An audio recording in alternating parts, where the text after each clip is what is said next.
نحمده ونصلي ونسلم على رسوله الكريم أما بعد فأعوذ بالله من الشيطان الرجيم بسم الله الرحمن الرحيم اهدنا الصراط المستقيم صدق الله العلي العظيم هو الحبيب الذي ترجى شفاعته لكل هول من الأهوال مقتحم مولاي صل وسلم دائما ابدا على حبیبک خیر الخلق کلہم۔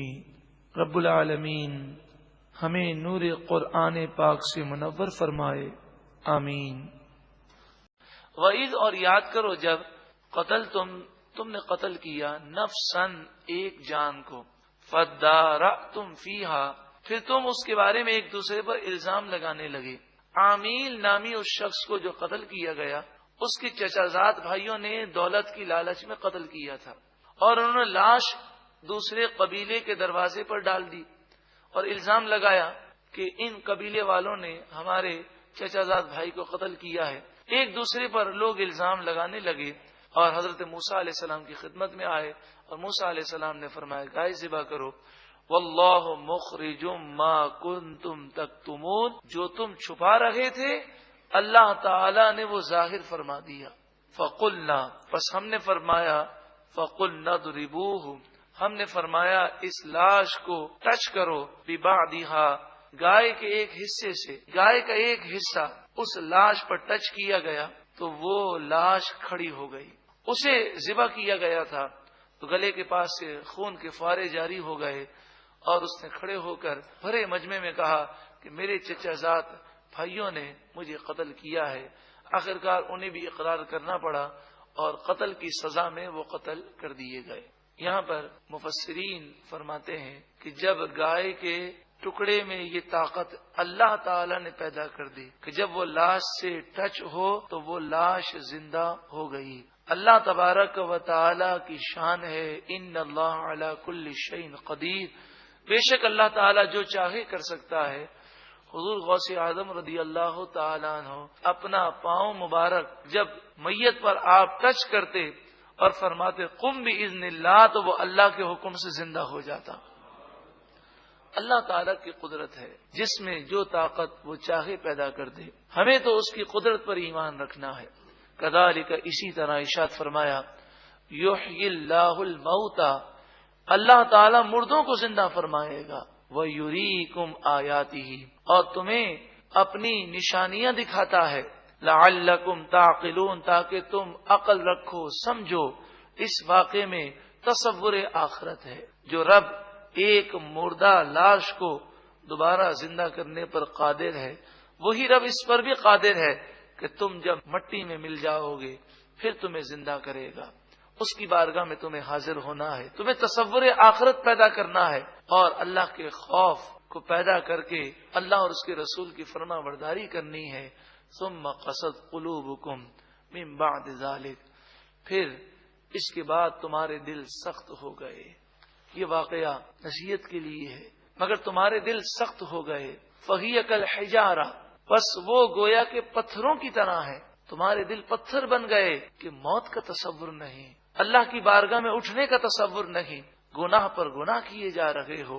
ارے پتھروں کی طرح تو کیا، او اشد قسوہ بعض لوگوں کے دل تو پتھروں سے بھی زیادہ سخت ہو گئے۔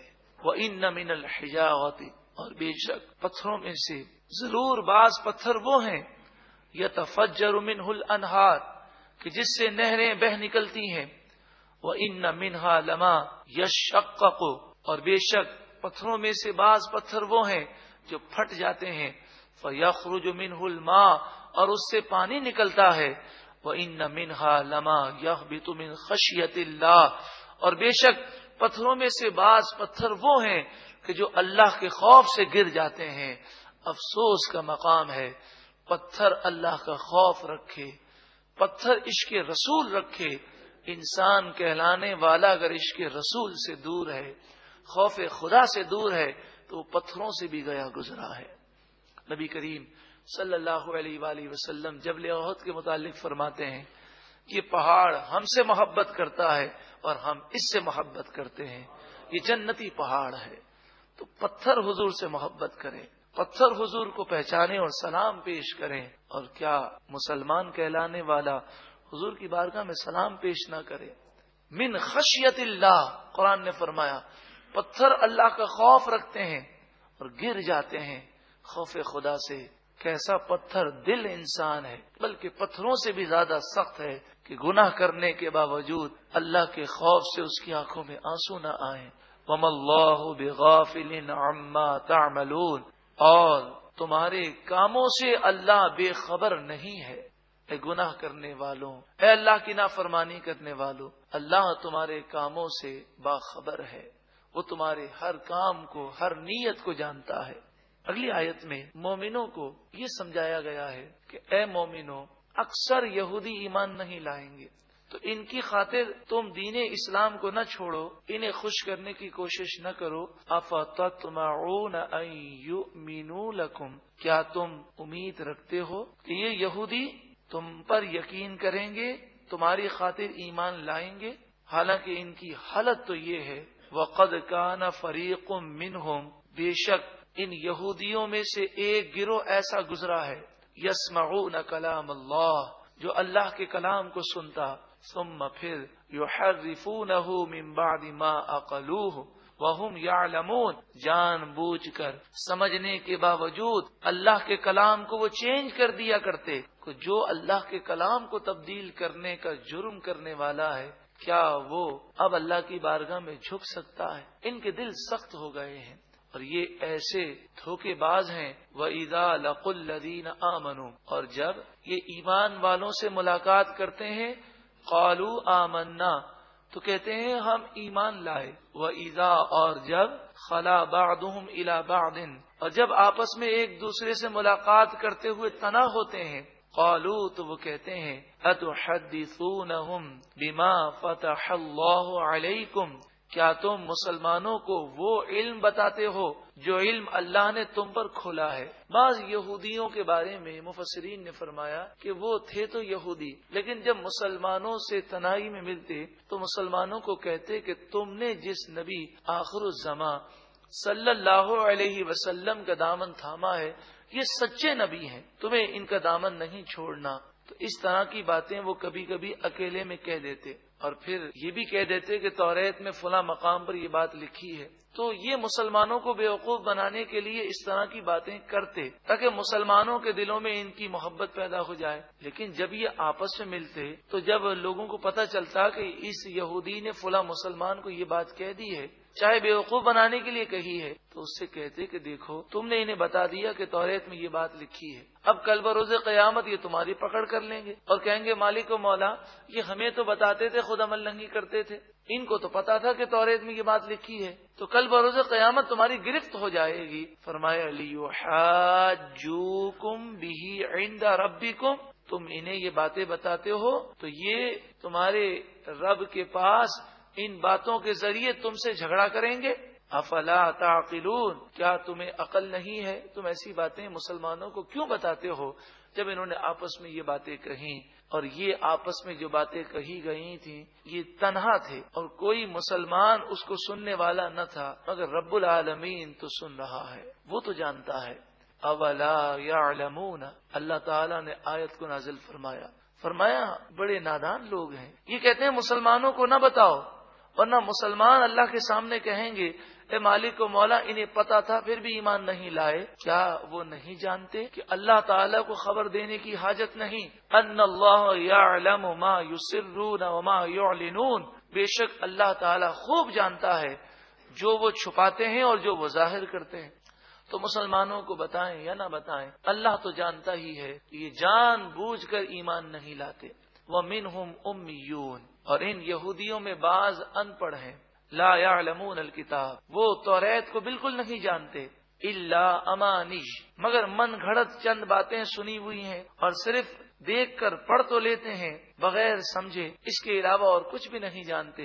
وَإِنْهُمْ إِلَّا يَظُنُّونَ، وہ تو صرف اپنے من گھڑت خیالوں میں پڑے ہوئے ہیں۔ تو یہودیوں میں سے بعض وہ تھے جو اہل علم تھے، جانتے تھے، پھر بھی ایمان نہیں لاتے تھے، اور بعض وہ تھے کہ جو جاہل تھے، انہوں نے جس سے سنا انہی باتوں کو وہ لے کر بیٹھے ہوئے تھے. اگر توریت پڑھتے بھی تو زبانی پڑھ لیتے، دیکھ کر پڑھ لیتے، مگر اس کو سمجھتے نہیں تھے. فرمائیے من گھڑت باتوں میں پڑے ہوئے ہیں. اب ان یہودیوں کی مذمت ہے جو توریت میں تحریف کرتے. فویل للذین یکتبون الکتاب بایدیہم، پس ویل ہے، جہنم کی وہ خوفناک وادی ہے جس سے خود جہنم پناہ مانگتی ہے. ان لوگوں کے لیے ویل ہے کہ جو اپنے ہاتھوں سے کتاب لکھتے ہیں. ثم یقولون ھذا من عند اللہ، پھر لوگوں سے کہتے ہیں کہ یہ اللہ کی طرف سے ہے. لیشتروا بہ ثمنا قلیلا، ایسا اس لیے کرتے ہیں تاکہ اس کے بدلے وہ دنیا کی تھوڑی دولت، حقیر دولت کو حاصل کر لیں.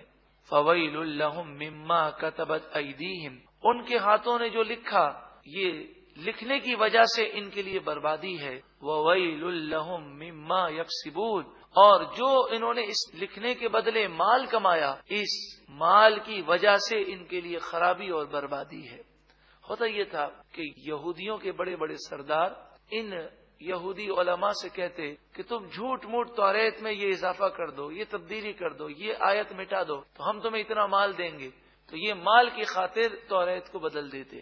یہ مال بھی انہیں تباہ کرے گا اور اللہ کے عذاب سے نہیں بچا سکے گا. وقالوا، ایسا کیوں کرتے ہیں؟ یہ اتنا بڑا جرم کوئی تصور نہیں کر سکتا. ایسا یہ اتنا بڑا جرم کیوں کرتے ہیں؟ قرآن مجید فرقان حمید فرماتا ہے تصور آخرت ان کا بڑا کمزور ہو گیا ہے، جہنم کا خوف ان کے دلوں سے نکل گیا ہے.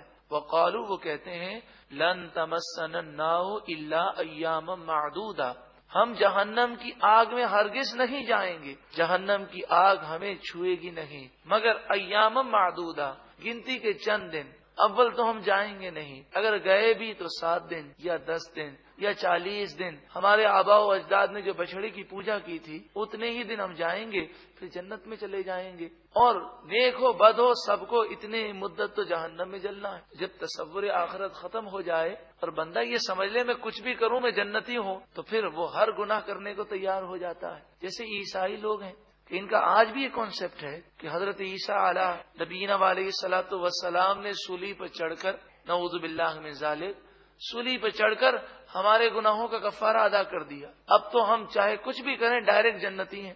حالانکہ ہمارا عقیدہ یہ ہے کہ حضرت عیسیٰ علیہ نبینا علیہ الصلوۃ والسلام آسمان کی طرف بلند کر دیے گئے اور یہی صحیح عقیدہ ہے. مسلمانوں میں بھی آج تصور آخرت مدھم ہو گیا. چور سے ملاقات کریں تو وہ بھی یہی کہے گا اللہ غفور الرحیم ہے. ڈاکو کو سمجھائیں تو وہ بھی کہے گا کہ ڈرانے کی ضرورت نہیں ہے، اللہ بخشنے والا مہربان ہے. اس میں تو کوئی شک ہی نہیں، وہ بخشنے والا مہربان ہے. لیکن جہنم اسی نے بنائی ہے، جہنم میں وہ اپنے بندوں کو ڈالے گا. گناہگار لوگ جہنم میں جائیں گے، یہ قرآن نے بیان کیا، اسی کا کلام ہے جو یہ بیان کرتا ہے. ہمیں چاہیے کہ ہم جہاں اللہ کی رحمت پر امید رکھتے ہیں اس کے قہر و غضب سے بھی ڈریں. قل، اے محبوب آپ فرمائیے، اتخذتم عند اللہ عہدا، کیا تم سے اللہ نے کوئی وعدہ کیا ہے کہ تم کچھ بھی کر لو تمہیں جنت ہی ملے گی؟ فلن یخلف اللہ عہدہ، یہ بات تو سبھی جانتے ہیں اللہ جب وعدہ فرمائے تو وعدہ کے خلاف نہیں کرتا، اور ایسی بات تو ہے نہیں کہ انہوں نے اللہ سے کوئی وعدہ لیا ہو. ام تقولون علی اللہ ما لا تعلمون، یا تم اللہ پر وہ جھوٹی بات باندھتے ہو جو تم جانتے نہیں ہو، اور حقیقت یہی ہے کہ انہوں نے اللہ پر جھوٹ باندھا. اب شریعت کا قاعدہ مقرر کیا جا رہا ہے کہ ہر کوئی جنتی ہے، یہ بات نہیں ہے. بلا، ہاں کیوں نہیں، من کسب سیئۃ، جس نے برائی کی، وَأَحَاطَتْ بِهِ خَطِیئَتُهُ، اور اس کی برائی نے اسے گھیر لیا اور اس برائی کی وجہ سے اس کا ایمان برباد ہو گیا. فَأُولَئِكَ أَصْحَابُ النَّارِ، بس یہی لوگ جہنمی ہیں. ہم فیہا خالدون، اس میں ہمیشہ رہنے والے ہیں. والذین آمنوا، اور وہ لوگ جو ایمان لائے، وعملوا الصالحات، صرف ایمان کا ذکر نہیں، ایمان کے ساتھ ساتھ اچھے عمل کیے. اولئک اصحاب الجنہ، یہی لوگ جنتی ہیں. ہم فیہا خالدون، اس میں وہ ہمیشہ رہنے والے ہیں. دونوں راستے سامنے ہیں. جنت کی راہ پر چلنا ہے تو اللہ اور اس کے رسول کی فرما برداری کرنی ہے. اللہ تعالی ہمیں جنت کی راہ پر چلنے کی توفیق عطا فرمائے.